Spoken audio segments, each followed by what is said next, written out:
February 13th, 1542. A young woman, barely out of her childhood, walks towards a scaffold erected within the cold, foreboding confines of the Tower of London. The air hangs heavy with the silent dread of onlookers, their breath misting in the winter chill as a hushed reverence descends upon the ancient ground. This was not a moment of triumphant procession or celebratory rite. It was the grim prelude to an act of state-sanctioned extermination, a public spectacle designed to reinforce the absolute, terrifying power of a king.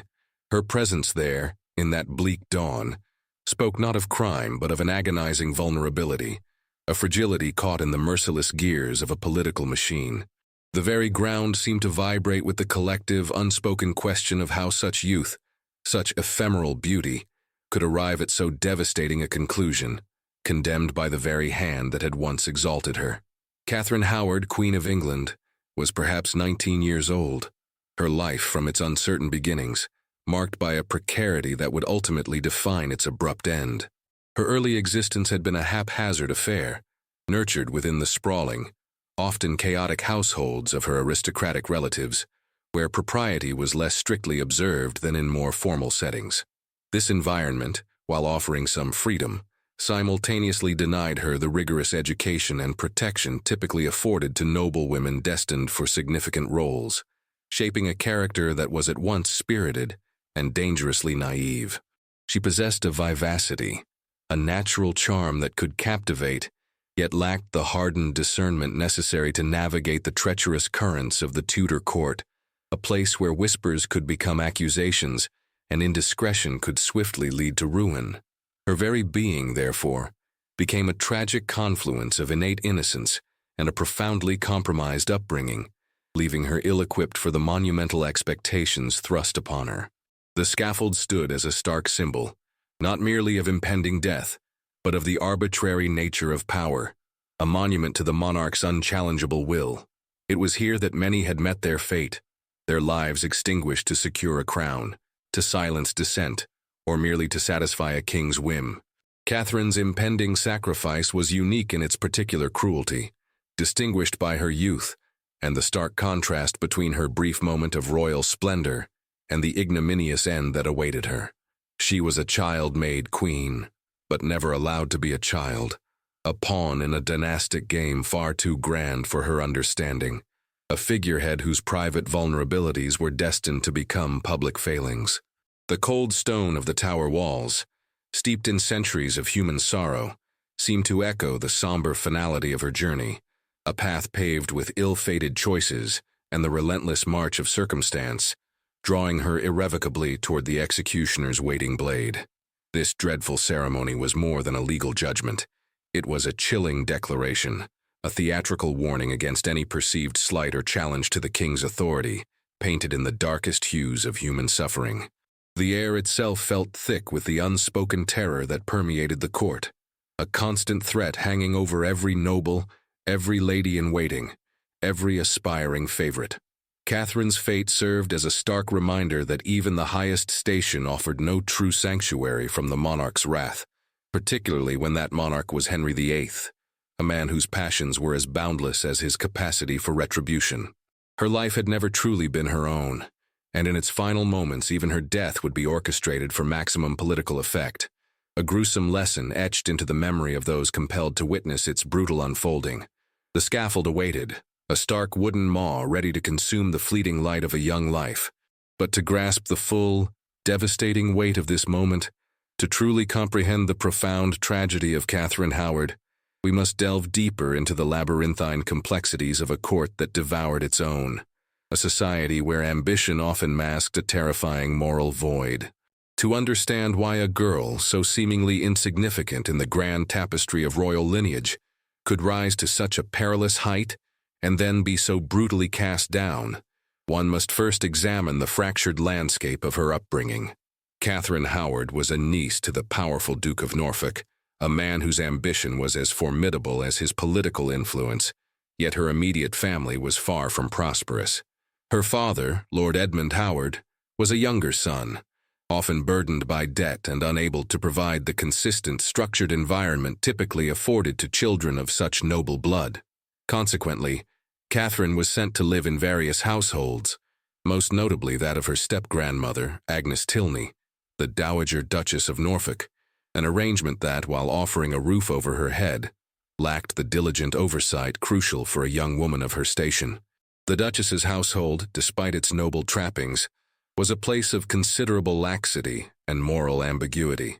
Servants and young gentlewomen mixed freely, and the supervision that might have shielded an impressionable girl from harmful influences was often conspicuously absent. It was within these permissive walls that Catherine, still a child, formed relationships that would later be construed as grave betrayals, not merely of social decorum, but of the very fabric of monarchical expectation. Her early amorous dalliances with Henry Mannix, her music master, and Francis Derham, a distant relative and household secretary, were not isolated incidents of youthful indiscretion. They were formative experiences that, while perhaps innocent in their initial conception, planted the seeds for future devastation. These were the kind of youthful entanglements that in any other life might have been forgotten follies, but for a future queen, they became indelible stains, immutable evidence of a perceived moral failing.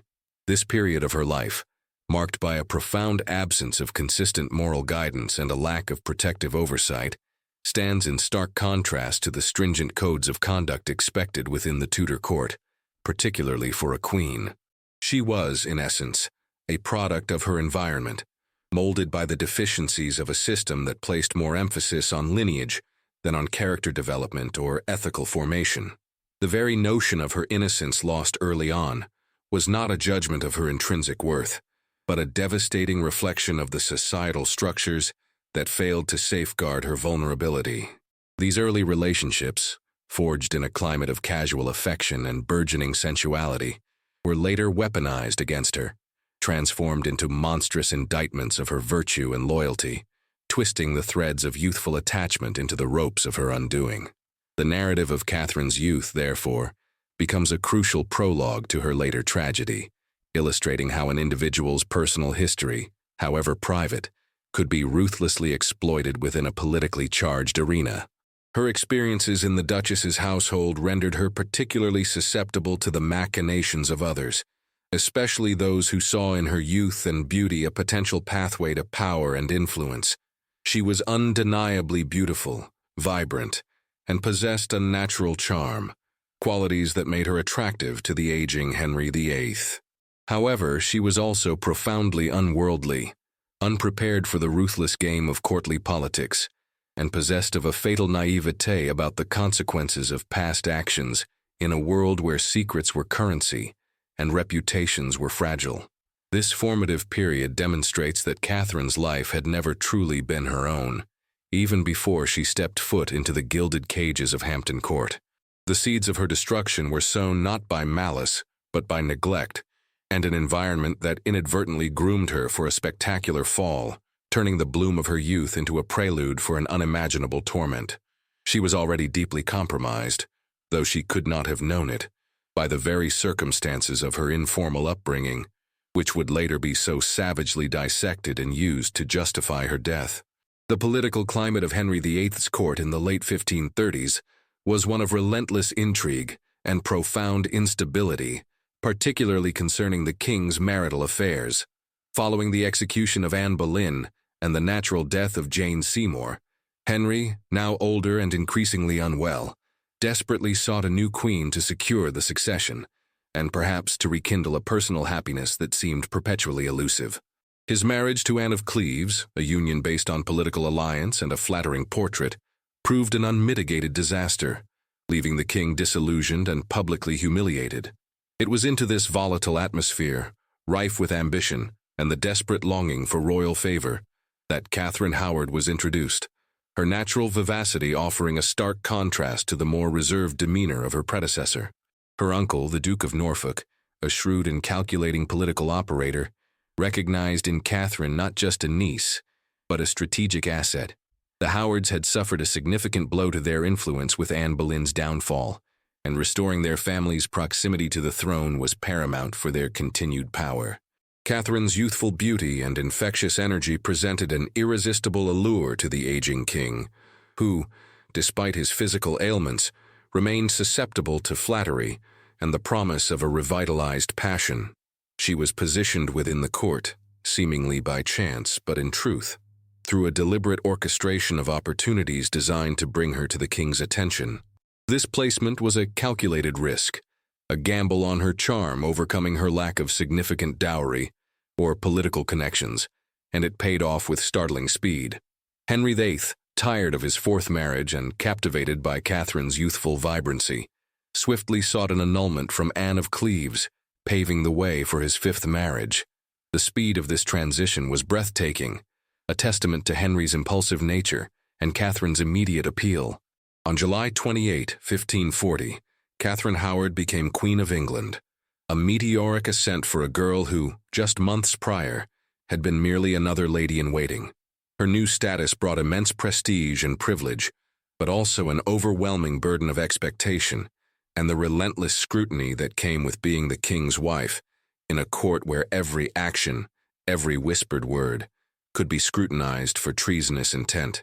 The gilded cage of queenly duty awaited her. This elevation, however, was not simply a fairy tale come true. It was a transition into a realm of terrifying vulnerability.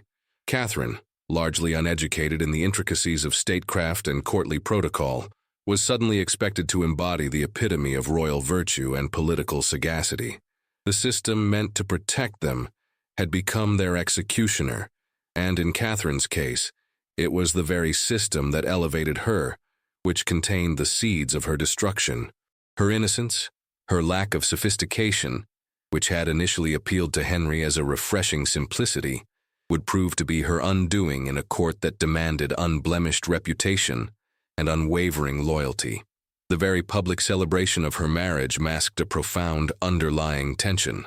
Those who had facilitated her rise, particularly the Duke of Norfolk, had done so for their own political gain, not necessarily for Catherine's personal well-being or long-term security. She was a symbol, a means to an end, and her value was intrinsically tied to her ability to please the king and, crucially, to maintain an unblemished facade. Yet something went wrong almost immediately, revealing the fatal flaw in this grand design. The honeymoon period for Queen Catherine was tragically short-lived, for the gilded facade of her queenship began to crack almost immediately under the weight of her past. While Henry VIII doted on his young wife, showering her with jewels and affection, the shadows of her earlier life began to gather, whispered from the corners of the court by those who had witnessed her youthful indiscretions or held grudges against her influential family. The nature of Tudor politics meant that rivals were constantly seeking weaknesses, searching for any vulnerability that could be exploited to bring down an opponent, and a queen's chastity was paramount, not merely for moral reasons, but for the legitimacy of the succession itself. A monarch's lineage must be unquestionable, and any perceived stain on the queen's honor could cast doubt upon future heirs, undermining the very stability of the realm. The accusations began subtly, then escalated with terrifying speed. First came the stories of Henry Mannix, her music tutor, who allegedly boasted of an intimate relationship with her during her time in the Dowager Duchess's household. Then, more gravely, emerged the claims of Francis Derham, a distant relative who, upon being appointed to her service as a gentleman usher, revealed not only a pre-contract of marriage, but also a sexual relationship with Catherine from their days together in Lambeth. A pre-contract, under canon law, was legally binding and would have rendered her subsequent marriage to the king null and void, an unthinkable transgression with profound implications for the crown. The implications were devastating, striking at the heart of Henry's honor and the legitimacy of his fifth marriage, stirring the king's deepest fears about betrayal and his relentless need for absolute control. The revelation of these past relationships, combined with allegations of continued indiscretions after her marriage to Henry, specifically with Thomas Culpeper, a gentleman of the Privy Chamber and a favorite of the king, sealed her fate. These alleged affairs, particularly the one with Culpeper, constituted treason under the law, as they challenged the king's supreme authority and the sanctity of the royal marriage. The accusations were brought to the attention of Archbishop Thomas Cranmer, a man known for his cautious reformist leanings and his loyalty to Henry. Cranmer, recognizing the gravity of the intelligence, delivered the devastating news to the king during Mass, an act that shattered Henry's fragile sense of security and ignited his notorious wrath. The king, who had once been so passionately enamored, quickly turned cold, his affection replaced by a burning sense of betrayal and a desperate need for retribution. Catherine was swiftly confined, her chambers transformed into a prison, and a detailed investigation was launched. Her closest confidants, Lady Rochford and other members of her household, were interrogated under threat of torture, their testimonies coerced or perhaps genuinely revealing. The pressure placed upon them was immense, designed to extract confessions that would corroborate the charges against the Queen, painting a damning portrait of a young woman whose apparent virtue concealed a life of wantonness. The evidence, whether fabricated or factual, was systematically collected and presented, creating an inescapable web of culpability that entangled Catherine and those associated with her alleged transgressions. This was not an anomaly. It was a reflection of a court perpetually teetering on the precipice of paranoia, where the slightest misstep could be amplified into a capital offense, and where the fragility of power was perpetually being asserted through brutal demonstrations of judicial force. The whispers had become screams, and the gentle bloom of Catherine's brief reign had withered under the harsh glare of accusation, revealing the haunting truth of a life irrevocably marked by misfortune. Once the accusations against Queen Catherine were brought forth and gained credibility in the king's enraged mind, the wheels of Tudor justice, a system notorious for its efficiency in crushing opposition or perceived treason, began to turn with grim precision. There was no pretense of a fair trial as we might understand it today. The process was designed to confirm guilt rather than establish innocence, especially when the monarch's honor was at stake. The very concept of habeas corpus was alien to this era, and once a royal accusation was leveled, particularly involving treason, the outcome was virtually predetermined. The inquiry was not about justice, but about validating the king's supreme authority and purifying the royal bloodline. Catherine was moved from Hampton Court to Sion Abbey, a former monastery, where she was held in a state of growing despair and isolation. Her royal household was dissolved, her jewels and symbols of queenship stripped away, signaling the devastating swiftness of her fall from grace. She was permitted few visitors, and her pleas for clemency or a direct audience with the king were consistently denied, for Henry VIII, once scorned, rarely forgave.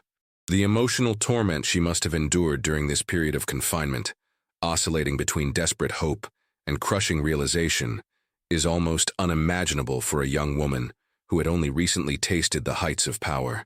The walls of Sion, like those of the Tower, became silent witnesses to her mounting despair. Meanwhile, a more public and terrifying legal drama unfolded for those implicated in her alleged affairs. Francis Derham and Thomas Culpeper were apprehended and interrogated. Derham, who confessed to his earlier relationship with Catherine, was tortured on the rack, a brutal instrument designed to extract confessions or implicate others. His admissions, likely made under duress, further solidified the case against the Queen. Culpeper, a more favored member of the king's inner circle, initially denied the charges but under extreme pressure, eventually admitted to meeting privately with Catherine and exchanging gifts, though he steadfastly denied a physical relationship. Both men were ultimately convicted of treason. Derham was drawn and quartered, a barbarically cruel punishment, and Culpeper, out of royal mercy, was beheaded. Their brutal deaths served as a chilling precursor to Catherine's own fate, grim evidence of the king's unyielding resolve. The legal instrument chosen for Catherine's conviction was a Bill of Attainder, a legislative act that allowed Parliament to declare a person guilty of treason without the need for a formal trial. This method was often employed when the evidence was flimsy or when a public trial might have proved inconvenient or embarrassing to the Crown. It bypassed traditional judicial processes, effectively denying the accused any opportunity to present a defense or cross-examine witnesses. For Catherine, this meant that her fate was sealed by an act of political decree rather than a judicial verdict, a cold and calculated exercise of sovereign power that rendered her voiceless and utterly defenseless. The decision to proceed by attainder underscored the king's determination to eliminate any doubt concerning his authority and to swiftly and decisively remove Catherine from the throne. The Queen's brief reign had been a whirlwind of ambition, and then devastating exposure. Her life, once propelled by the dizzying ascent to power, was now inexorably pulled downward by the unforgiving current of political expediency, leaving behind a haunting legacy of innocence betrayed and systematically destroyed by the very mechanisms of state that were meant to govern justly. The process of the Bill of Attainder for Catherine Howard was not merely a legal maneuver. It was a profound demonstration of Parliament's subservience to the monarch's will and the chilling efficacy of state power in the Tudor era. On January 21, 1542, Parliament convened to pass the bill, a stark moment when the collective body of lawmakers effectively ratified the death sentence of a queen without a formal trial. This legislative act stripped Catherine of her title, her rights, and ultimately her life, all based on confessions extracted under duress and circumstantial evidence interpreted through the lens of royal outrage. The passage of this bill underscored the terrifying reality that in Henry VIII's England, even the highest legal authority could be bent to serve the king's personal agenda, transforming law into an instrument of tyranny. The members of Parliament, many of whom had personally witnessed Henry's volatile temperament and the fates of previous queens, were under immense pressure to comply. Dissent, however subtly expressed, could be construed as treason, leading to their own ruin. Therefore, the debate was brief, and the vote a foregone conclusion. The gravity of their decision, the collective witness to such a flagrant disregard for due process, reverberated through the political landscape. This act was a clear message. No one, not even the Queen, was beyond the reach of the king's wrath, and the political establishment would rubber stamp his decisions, regardless of their moral implications. It was not justice, it was a warning, meticulously crafted and ruthlessly delivered, to any who might dare challenge the king's honor or authority. The bill detailed Catherine's alleged past indiscretions before her marriage and, crucially, her supposed adultery with Culpeper after becoming queen. It painted a picture of a dissolute and treacherous woman, carefully constructing a narrative that would justify her brutal elimination in the eyes of the public and the court. The allegations, though hotly debated by historians for their veracity, were presented as undeniable truths, serving to dehumanize Catherine and strip her of any sympathy, transforming her from a vulnerable young woman into a dangerous transgressor worthy of death. This was a classic instance of moral inversion, where the execution was presented not as an act of fear or vengeance, but as a necessary purification of the realm, revealing the darker impulses of absolute power. Catherine, still confined, was effectively denied a voice in her own defense. She had no legal representation, no opportunity to confront her accusers, and no means to challenge the narrative constructed around her. Her letters and pleas for mercy, if they ever reached the king, were ignored. Her power had vanished as quickly as it had appeared, leaving her isolated and utterly at the mercy of a political system that was both her creator and her executioner. The passage of the Bill of Attainder represented the final, irreversible step in her tragic journey, moving her from perceived guilt to legally sanctioned doom. The public, though perhaps initially shocked by the swiftness of her fall, had grown accustomed to the king's decisive actions regarding his wives. Anne Boleyn's execution had set a terrifying precedent, and Catherine's fate, though equally devastating, fitted into a pattern of royal wives being disposable when they no longer served the king's purpose. The very fabric of society was woven with threads of fear and complicity, silently endorsing the brutal mechanisms of state power. This moment served as a chilling reminder of the utter fragility of power for those who held it by royal favor, and the absolute power of a king who could make or break lives with a stroke of his pen. Following the parliamentary approval of her Bill of Attainder, the final act of Catherine Howard's life was meticulously choreographed by the Crown, a somber procession to the Tower of London, a place of historical dread and the ultimate destination for those who had fallen from royal grace. February 10, 1542, just 3 days before her execution, she was moved from Sion Abbey to the Tower, transported by a barge along the Thames, the river itself bearing silent witness to the silent passage of yet another condemned queen. The journey would have been a profoundly lonely and terrifying one, the grim reality of her impending death closing in with each stroke of the oars, each passing landmark of London. a city that had once celebrated her as its queen. Within the tower, Catherine was lodged in the very same apartments that her cousin, Anne Boleyn, had occupied before her own execution, a chilling echo of past tragedy that must have deepened her despair. This deliberate choice of lodging amplified the sense of historical repetition, serving as a cruel psychological torment for the young woman, forcing her to confront the specter of a similar fate that had befell another queen who had displeased Henry. The very stones of the tower seemed imbued with the sorrow of those who had been confined within its walls, their silent suffering a backdrop to her own agonizing weight. The air inside the fortress was thick with the weight of history. Each breath she took a painful reminder of her lost freedom and her rapidly approaching demise. Despite the crushing weight of her circumstances, accounts from chroniclers and witnesses suggest a remarkable display of composure in her final hours. While her initial arrest and confinement had reportedly driven her to hysterics, by the time she reached the tower, a sense of resignation, perhaps even spiritual acceptance, appeared to settle upon her. She spent her last days in prayer, preparing for death, and receiving comfort from the sacrament. This shift from despair to a serene, almost dignified acceptance of her fate is a poignant testament to the human spirit's capacity for resilience, even in the face of insurmountable odds.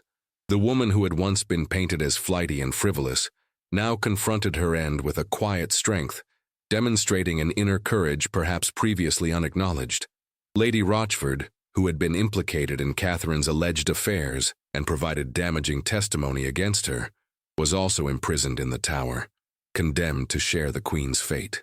Her mental state, however, had deteriorated considerably, and she was reportedly declared insane, her gibbering utterances a stark contrast to Catherine's somber resolve. Despite her condition, Lady Rochford was executed alongside Catherine, a further testament to the ruthless determination of the Crown to eliminate all perceived threats and accomplices. Their shared fate was a gruesome reminder of the high stakes involved in the intricate dance of court politics, where loyalty could be bought and sold, and disloyalty could cost one's life. The night before her execution, Catherine is said to have requested that the executioner's block be brought to her cell, so she might practice laying her head upon it, ensuring a quick and clean death. This chilling request, if true, speaks volumes of her profound understanding of the horrifying ritual that awaited her and her desperate desire to meet it with what little control she could muster. It was a macabre ceremony of preparation, a young woman facing the unthinkable with a terrifying lucidity. February 13th, 1542, dawned cold and gray, mirroring the solemn mood that enveloped the Tower of London. A small crowd had gathered, compelled by morbid curiosity or perhaps a sense of reluctant duty, to witness the final gruesome act of Queen Catherine Howard's life. The scaffold, raised within the Tower precincts, was not an unusual sight. Many, both high-born and low, had met their ends upon similar platforms in this very place, their blood soaking into the ancient earth. Yet the execution of a queen, particularly one so young and recently exalted, always carried a unique, horrifying resonance, an unsettling tremor through the realm. The sheer brutality of this public spectacle was designed to serve as a stark and undeniable demonstration of royal authority, a chilling reminder that no individual, regardless of their status, was beyond the reach of the king's absolute power. Catherine Howard ascended the scaffold with remarkable composure, her small figure imbued with an unexpected dignity that belied her youth and the terror of her situation. She was dressed simply, perhaps in black or a similarly subdued color, a stark contrast to the rich silks and jewels of her brief reign. Before the assembled few, she spoke with a clear voice, accepting her death as a just punishment for her sins, yet refraining from admitting to the specific act of treason with Culpeper. Her words, recorded by witnesses, acknowledged her youthful indiscretions but carefully avoided a direct confession of adultery, focusing instead on a broader repentance for past wrongs and a plea for God's mercy upon her soul.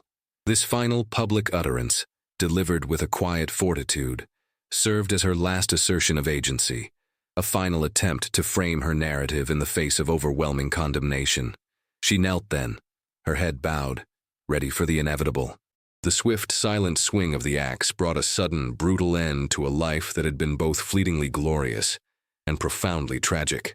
Her executioner, likely a professional, aimed for a clean strike, a quick mercy in a world that offered so little.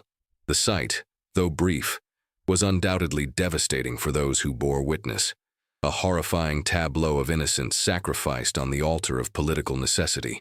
Her body was then interred in the chapel of St.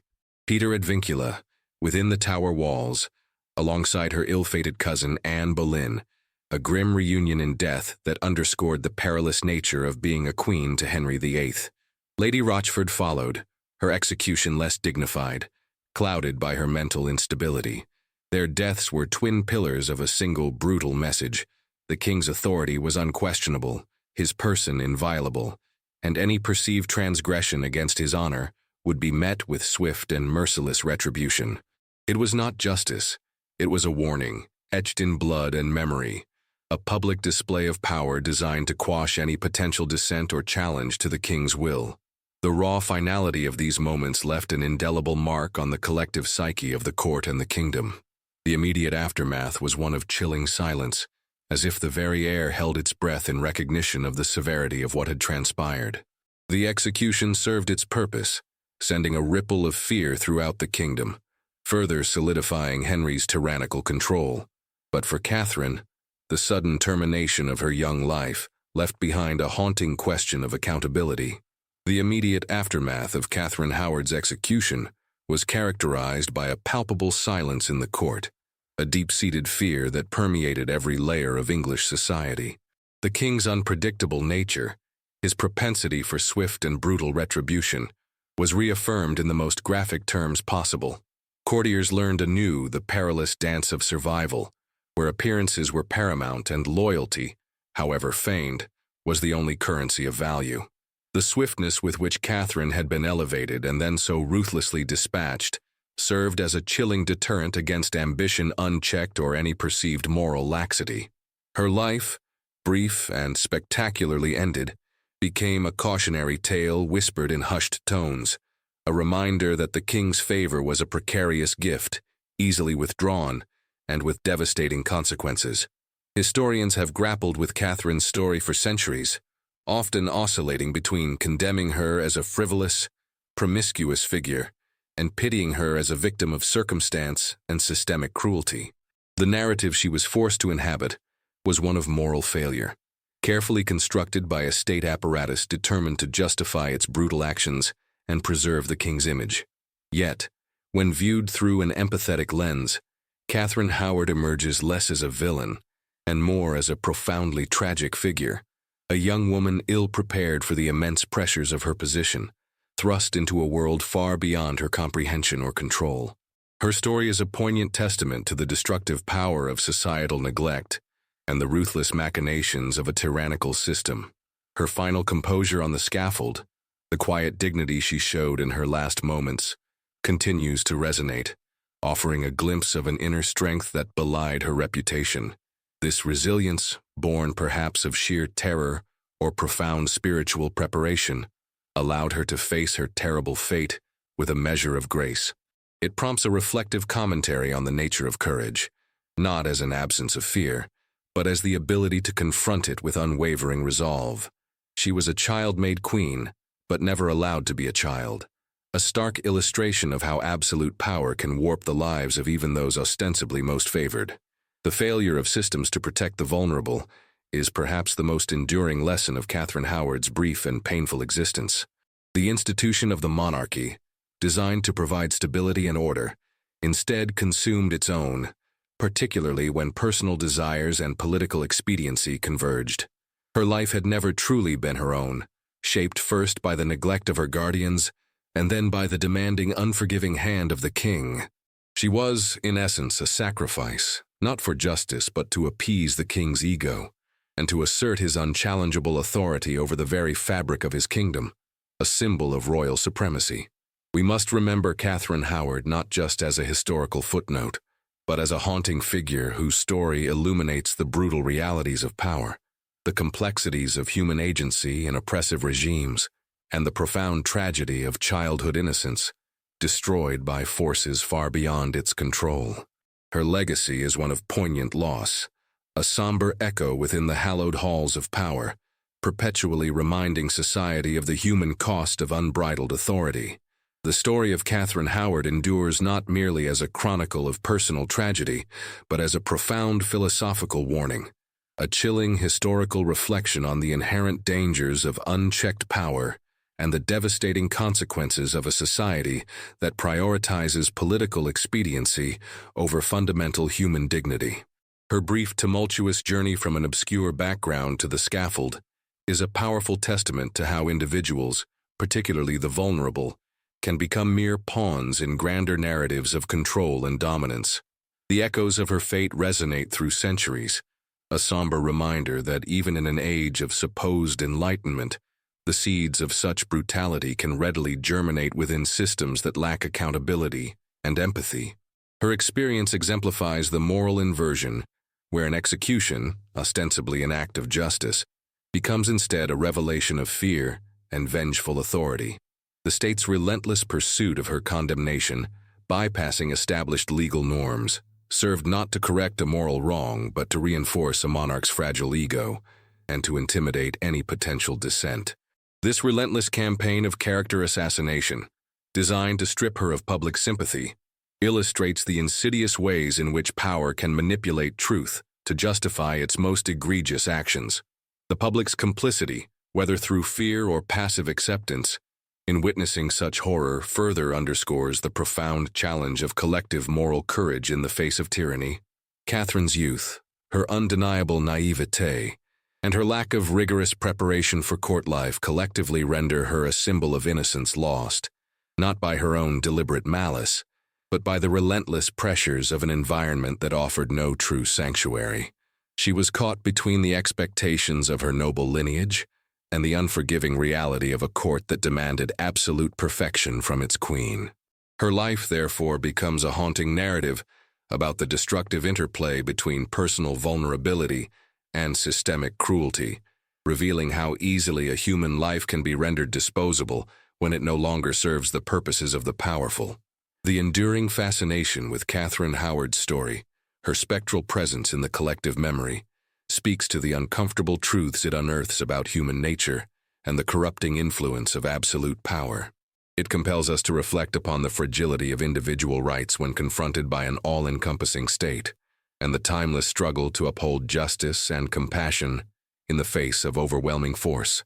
Her sacrifice, though involuntary and unjustly imposed, serves as a perpetual ethical reflection, a stark mirror held up to every subsequent generation, urging a vigilant introspection into the nature of power itself.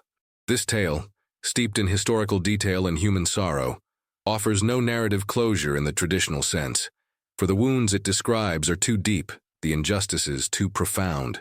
Instead, it concludes with a mournful and sobering insight. The life of Catherine Howard is a haunted testament to the enduring human cost, when the system meant to protect them became their executioner.